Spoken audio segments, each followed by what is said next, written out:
ভাবে অনুভূত হয় নানান প্ল্যাটফর্মে এবং সারা বিশ্বে। নাম্বার 1 হচ্ছেন নোয়াম চমস্কি, অর্থাৎ যিনি একজন আমেরিকার বুদ্ধিজীবী, দার্শনিক, ভাষাবিদ, সামাজিক সমালোচক এবং রাজনৈতিক চিন্তাবিদ। নোয়াম চমস্কি একাই আমেরিকাকে তিনি কিন্তু প্রভাবিত করার ক্ষমতা রাখেন ওনার রাইটিংসের মাধ্যমে, সাহিত্যের মাধ্যমে, ওনার ভেরিয়াস অ্যাক্টিভিটিজের মাধ্যমে। নাম্বার 1। নাম্বার 2, এডওয়ার্ড সাইদ, আর একজন ইকুয়ালি ইম্পর্টেন্ট, একইভাবে সমানভাবে গুরুত্বপূর্ণ এবং তিনিও প্রচন্ড প্রভাবশালী চিন্তাবিদ, দার্শনিক, সাহিত্যিক। তিনিও কিন্তু আমেরিকায় বর্তমানে থাকতেন, এখন উনি গত হয়েছেন। ওনার বাড়ি ছিল প্যালেস্তাইন। থার্ড, জে কৃষ্ণমূর্তি, ইনি হচ্ছেন গভীর থেকে গভীরতম দার্শনিক এবং মনস্তত্ত্ববিদ। ওনার বুকস নোয়াম চমস্কি, এডওয়ার্ড সাইদের মতোই সারা বিশ্বে ইউনিভার্সিটিতে কিন্তু পড়ানো হয়। এবং ফোর্থ হচ্ছেন রজনীশ ওশো, যিনি একজন নিজে দর্শনের প্রফেসর ছিলেন। পরবর্তীকালে তিনি দর্শনের প্রফেসরশিপ থেকে তিনি পদত্যাগ করে তিনি গুরু হয়েছিলেন, এবং তিনি প্রথাগত গুরু নন, তিনি ছিলেন একজন ভয়ঙ্কর গুরু। তিনি প্রায় 50টির ওপরে দেশে কিন্তু নিষিদ্ধ ছিলেন। এবং শেষ একজনের নাম বলবো, যিনি হচ্ছেন প্রচন্ড গভীর যুক্তিবাদী, দার্শনিক, সাহিত্যিক, কবি। ওনার নাম হচ্ছে আল-মারি, অর্থাৎ তিনি হচ্ছেন ইসলামিক স্বর্ণযুগের একজন বিখ্যাত কবি, দার্শনিক এবং খুব ভয়ঙ্কর নাস্তিক। এই নামগুলো সারা বিশ্বের একাডেমিক অ্যাক্টিভিটিজ, সাহিত্যকে কিন্তু দারুণভাবে প্রভাবিত করেছেন যুগে যুগে। আমরা এটা দেখব এবং দেখব কি করে এই যে সাহিত্য, যাকে আমি বলছি র্যাডিক্যাল নাম দিয়েছি, র্যাডিক্যাল লিটারেচার, এটা কোনো সাধারণ সাহিত্যের জগৎ নয়।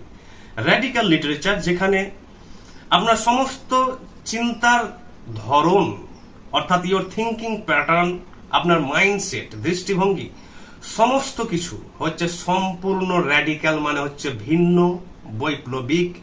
এই অর্থে যে আপনি প্রচলিত সমস্ত মতবাদ, প্রথা, ধারা, ধর্ম, ডগমা, ইডিওলজি, ডক্ট্রিনের বিরুদ্ধে।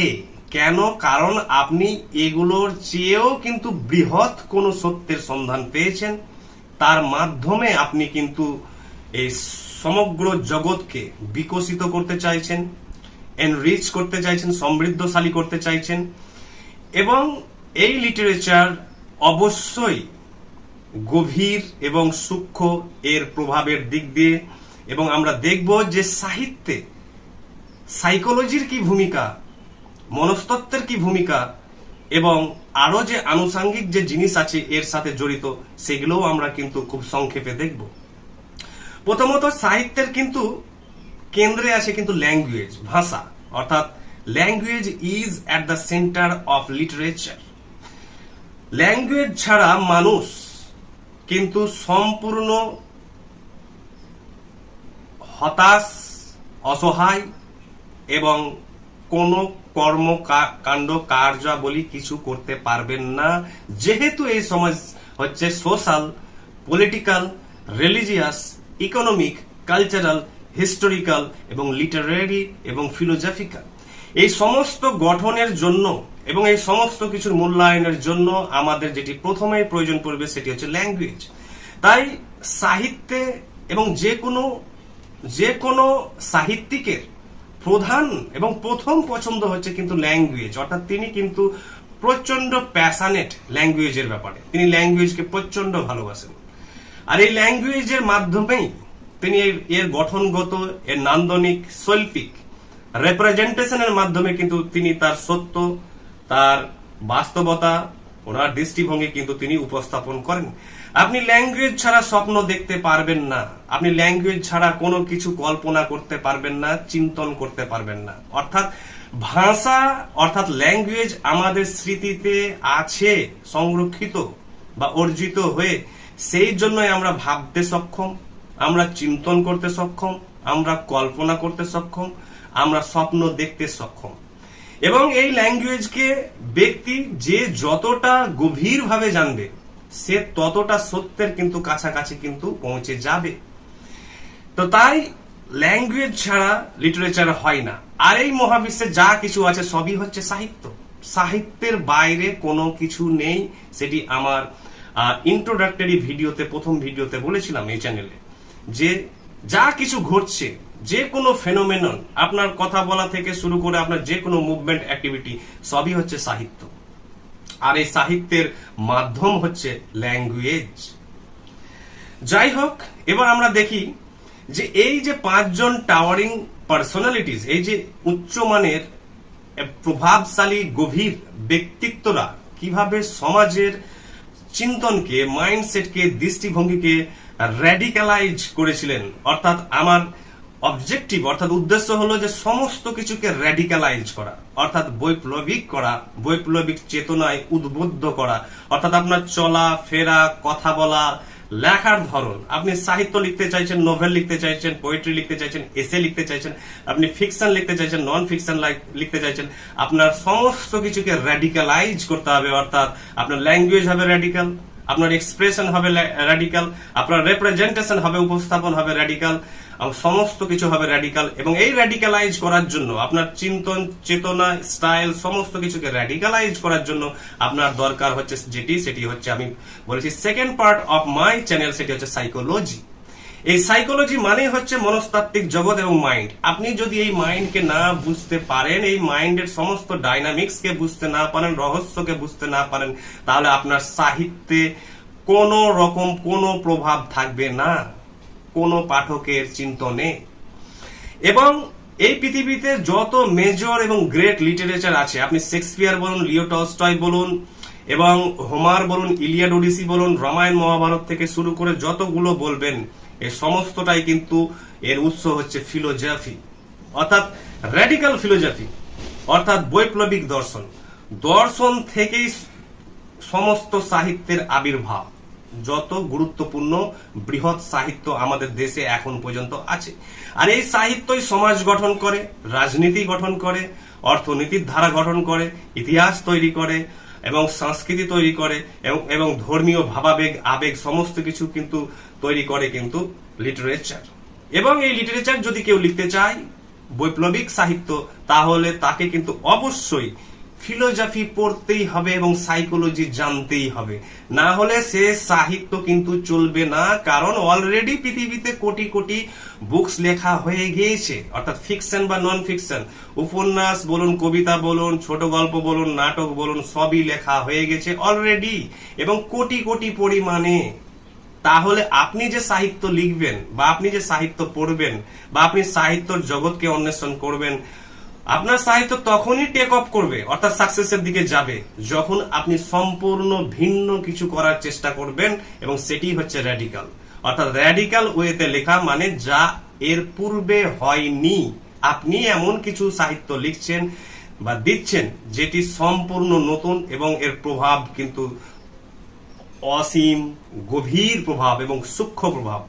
এমন সাহিত্য লিখতে যদি সক্ষম হন তাহলে সাহিত্য লিখুন, না হলে সাহিত্য লিখে লাভ নেই। কারণ কোটি কোটি সাহিত্য অলরেডি অ্যাবান্ডেন্টলি অ্যাভেলেবেল সারা বিশ্বে কিন্তু প্রচুর পরিমাণে পাওয়া যায়।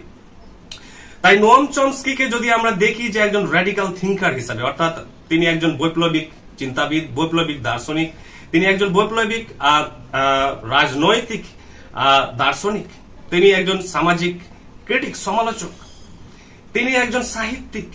এবং ওনার সমস্ত রাইটিংস গুলো যদি আপনারা দেখেন তাহলে দেখবেন যে ওনার ভিতরে র্যাডিক্যাল এলিমেন্টস অসংখ্য আছে। এবং এই র্যাডিক্যাল তখনই হতে পারবেন যদি আপনার কাছে 4টি জিনিস থাকে। নাম্বার 1 নলেজ, এক জ্ঞান, দ্বিতীয় হচ্ছে সততা, আপনি সম্পূর্ণ অনেস্ট, দ্বিতীয় হচ্ছে ট্রুথ বা ট্রু, আপনি সম্পূর্ণ সত্যবাদী, no compromise, no prejudice, no biases, কোনো বদ্ধ ধারণা রাখা যাবে না কোনো কমিউনিটি, সম্প্রদায় বা কোনো কিছুর প্রতি।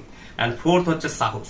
এই 4টি যদি গুণাবলী কোনো ব্যক্তির মধ্যে থাকে তাহলে সে র্যাডিক্যালাইজ করতে পারবে, তার জীবনের সমস্ত ডিটেলসকে সে র্যাডিক্যালাইজ করতে পারবে। এই জন্য নোয়াম চমস্কি কিন্তু খুব আমাদের জগতে বর্তমানে উনি জনপ্রিয়। তিনি একধারে বিশ্বাস করেন অ্যাবসলিউট ফ্রিডমে, অর্থাৎ ফ্রিডম মানে হচ্ছে লিবার্টি, স্বাধীনতা। আমি যা খুশি বলতে পারি, যা খুশি লিখতে পারি, আপনার পছন্দ হলে পড়ুন, আপনার পছন্দ হলে শুনুন, না হলে না শুনুন, কারণ আপনারও চয়েস আছে। আমার যেমন অধিকার আছে, আপনারও অধিকার আছে না শোনার, না পড়ার। ভালো লাগলে দেখুন, না ভালো লাগলে না দেখুন। তিনি একধারে হচ্ছেন ফ্রি থিঙ্কার, অর্থাৎ পুরোপুরি মুক্ত স্বাধীন চিন্তাবিদ। ওনার মধ্যে কোনো ডগমা বদ্ধ ধারণা, কোনো ধর্মীয় কুসংস্কার থেকে শুরু করে ইডিওলজি থেকে শুরু করে ডক্ট্রিন, কোনো কিছুকে তিনি কখনো প্রশ্রয় দেননি বলেই ওনার কিন্তু এই যে বৌদ্ধিক, ইন্টেলেকচুয়াল এবং সাহিত্যিক যে হাইট আমরা দেখতে পাই, উচ্চতা ওনার মধ্যে এই জন্যই দেখতে পাই। তিনি ক্রিটিসাইজ করেন সমস্ত গভর্নমেন্ট পলিসিস থেকে, এবং ওনার একটি বিখ্যাত বই হচ্ছে ম্যানুফ্যাকচারিং কনসেন্ট। এই বইয়ে তিনি দেখিয়েছেন কিভাবে একটি সরকার, আপনি যদি এগুলো না বুঝেন তাহলে ভালো সাহিত্যও লিখতে পারবেন না, আপনি নিজেকে জানতেও পারবেন না, নিজেকে অন্বেষণও করতে পারবেন না, যে কিভাবে একটি দেশের সরকার সমস্ত মিডিয়াকে কিনে ফেলে, সমস্ত যা গণতান্ত্রিক ইনস্টিটিউশন আছে, ধরুন মাধ্যম, সমস্ত কিছুকে তিনি করায়ত্ত করেন, তিনি বিউরোক্রেসিকে হাতে রাখেন, তিনি আমলা থেকে শুরু করে প্রশাসনকে হাতে রাখেন, তারপরে তিনি তার সাম্রাজ্যকে কিন্তু প্রসারিত করেন, এবং তার নাগরিকদের কিন্তু তিনি কিভাবে পুতুলের মতো নাচায়, এবং এটি প্রত্যেক সভ্যতায় কিন্তু একই ছবি। কারণ নাগরিকদের মধ্যে 99% ব্যক্তিরা কিন্তু পড়াশোনা করেন না, যদিও তারা প্রাতিষ্ঠানিকভাবে কিন্তু অসংখ্য উচ্চ শিক্ষিত। তাদের কাছে হয়তো পিএইচডি থাকতে পারে, বা তারা কোনো কলেজের প্রফেসর বা ডক্টর বা ইঞ্জিনিয়ার হতে পারেন, কিন্তু সরকারের যে এই যে প্রোপাগ্যান্ডা, অর্থাৎ সরকারের যে প্রচার মাধ্যম যে এত, এবং সরকারেরও পক্ষে অনেক বুদ্ধিজীবী আছে, চিন্তাবিদ আছে, লেখক আছে, যাদেরকে তিনি প্যাট্রোনাইজ করেন, অর্থাৎ তিনি তাদেরকে ফাইন্যান্সিয়ালি ফান্ডিং করেন, সাবসিডাইজ